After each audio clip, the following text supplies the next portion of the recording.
You're all set for a perfect day. Breakfast done, coffee in hand, outfit on point, and just when you're about to leave, your stomach suddenly decides, let's spice things up today. You rush to the washroom again, or maybe it's the opposite. You want to go, but your gut's like, nope, not today. Sounds familiar? Well, congratulations. Your gut might be sending you VIP invites to the club. Nobody wants to join. The IBS club. Today on DocDecoded, we're decoding Irritable Bowel Syndrome, or IBS, that mysterious gut drama which doesn't kill you, but makes your life mildly miserable on a daily basis.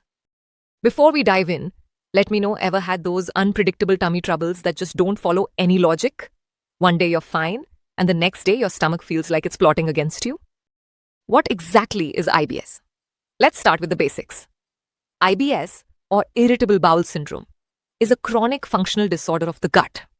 That means your digestive system looks perfectly normal under a microscope or scan, but it refuses to behave normally.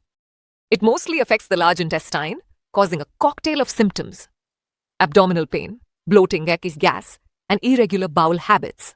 Sometimes diarrhea, sometimes constipation, and sometimes both taking turns like moody exes. But here's the key. IBS is not an infection, not cancer, and it doesn't damage your intestines permanently. It's more about how your gut and brain communicate. So in short, your intestines are like that overly dramatic friend. They overreact to the smallest triggers. Why does IBS happen? You might ask. Why does my gut hate me? Well, it's complicated, literally. The gut-brain connection is at the heart of IBS. We will go into detail in the next video.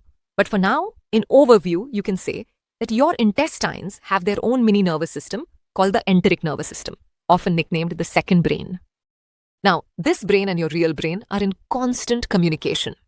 So when you're stressed, anxious, or even excited, your gut feels it and reacts.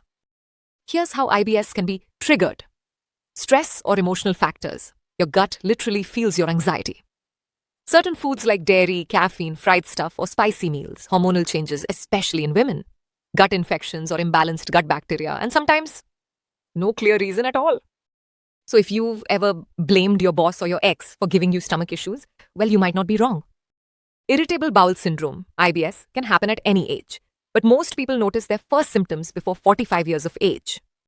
Women are affected more often, about 2 to 3 times more than men, and they make up around 80% of those who have severe IBS. See, IBS is gender biased. The types of IBS. IBS isn't the same for everyone. Doctors classify IBS into 3 main types.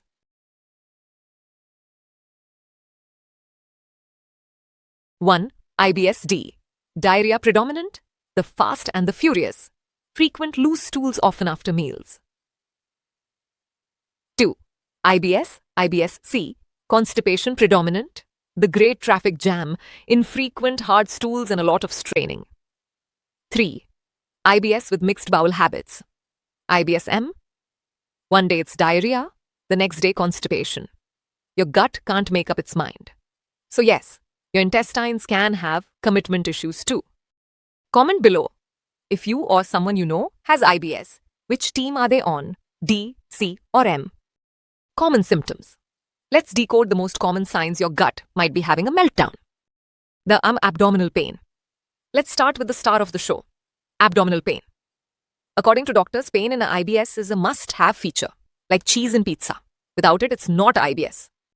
But here's the tricky part. This pain can show up anywhere in your belly, and it can vary from a mild discomfort to, oh my god, what did I eat, kind of cramps. It usually comes and goes, sometimes crampy, sometimes dull, kind of like a moody friend who can't make up their mind. Now here's something interesting. It rarely happens while you're asleep, so your gut is kind enough to let you sleep in peace. But once you wake up, game on. It often gets worse after eating or when you're stressed, because apparently your intestines are drama queens who hate both food and emotions. And for many women, the pain tends to get worse around periods, as if cramps weren't already doing enough damage. 2. Altered bowel habits. Now, the other classic sign of IBS. Messed up bowel habits. Basically, your toilet routine becomes as unpredictable as the weather. Some days, it's constipation. Hard stool straining, that awful feeling like you're not done yet. Other days, it's diarrhea. Small loose motions that make you feel like you're running a marathon between your chair and the bathroom.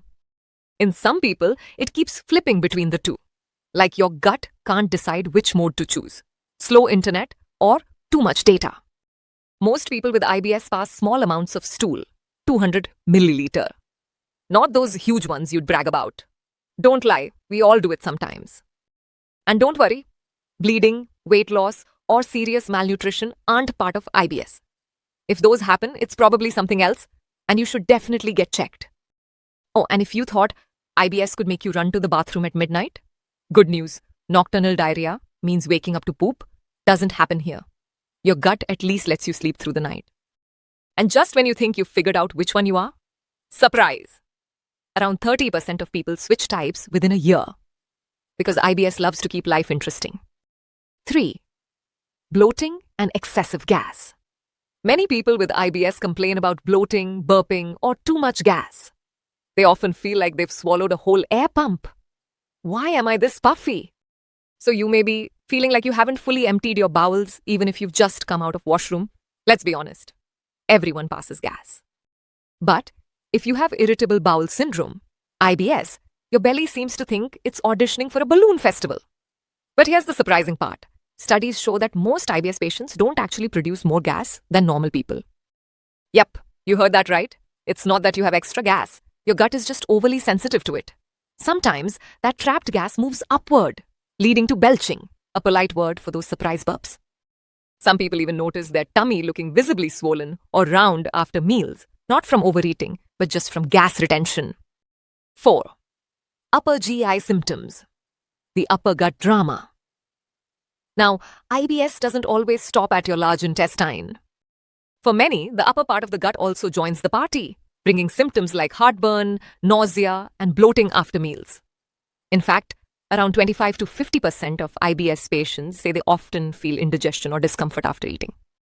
Studies even show that IBS patients have weird gut movements during the daytime. Their intestines act hyperactive when they're awake, but calm down at night. So during the day, your gut's like, boom, let's go wild. And at night, it's like, okay, fine, I'll rest now. Interestingly, there's a lot of overlap between IBS and dyspepsia. That's medical talk for chronic indigestion. Have you watched our video on indigestion? More than half of IBS patients also complain of dyspepsia, proving that sometimes your whole digestive system just decides to be moody together. Fun fact, people with IBS also commonly feel chest discomfort or heartburn. And sometimes they end up seeing a heart doctor first. But when all tests come back normal, surprise, surprise, it's the gut acting up again. So if you ever feel bloated, burpy, or nauseated, and all your heart and lung tests are fine, your intestines might just be saying, hey, it's not your heart, it's me. 5. Mucus in stool. Ever noticed a slimy, jelly-like stuff or just like soap bubbles with your poop and thought, wait, did my intestines just blow their nose? That's mucus, and believe it or not, it's totally normal in small amounts. Now in Irritable Bowel Syndrome, IBS, especially the diarrhea or mixed type, your gut gets a bit too emotional. It overreacts to stress or certain foods and starts producing extra mucus. Learned something new and relevant? Give this video a thumbs up. And don't forget to subscribe to DocDecoded, where we decode your body's weirdest behaviors with logic, laughter, and a little medical magic. IBS versus something serious? Now, a very important part. IBS can be annoying, but it's not dangerous. However, it's important not to ignore warning signs that might indicate something else. See your doctor if you notice. Blood in stool, unexplained weight loss, fever or vomiting, pain that wakes you up at night, frequent constant pain, anemia or fatigue. These are red flags and could mean something more serious like IBD, inflammatory bowel disease, celiac disease, or even colon cancer. So, self-diagnosing from Google? Big no. Let your doctor decode your gut properly. IBS, was something serious? Your doctor may ask about your symptoms, diet, and lifestyle, and might do tests like blood tests, stool tests, colonoscopy if needed, not to diagnose IBS but to free you from other probable diseases. They may use something called the Rome 5 criteria. Basically a checklist that includes abdominal pain at least 1 day per week in the last 3 months, related to changes in stool frequency or form. Once everything else is ruled out and the pattern fits, boom, you get your IBS badge. If you're still here, let us know if you or anyone you know is suffering from these. Let's now discuss about some tips to avoid IBS to develop or to keep in control if already have. Stress management. Since stress is a big trigger, managing your mind helps your gut. Yoga or meditation. Deep breathing exercises. Adequate sleep and regular routine. Because yes, your gut listens when you tell it to calm down. Lifestyle habits. Eat at regular times. Don't skip meals. Drink enough water. Stay active. Exercise helps digestion. Avoid late-night snacking marathons. And here's the underrated one. Don't hold your poop. When nature calls, answer immediately. Living with IBS. IBS doesn't define you even though it appears to be uncertain, unsolvable, repetitive. It's just your gut's quirky personality. Some days might be uncomfortable, yes, but understanding your triggers and patterns can help you take control. In next video, we'll come up with its process of genesis and solutions available to calm down your gut from overexcitement. Also remember, you're not alone. IBS affects up to 1 in 10 people worldwide. So next time you have to run to the washroom mid-meeting, just know, somewhere, someone else is sprinting too.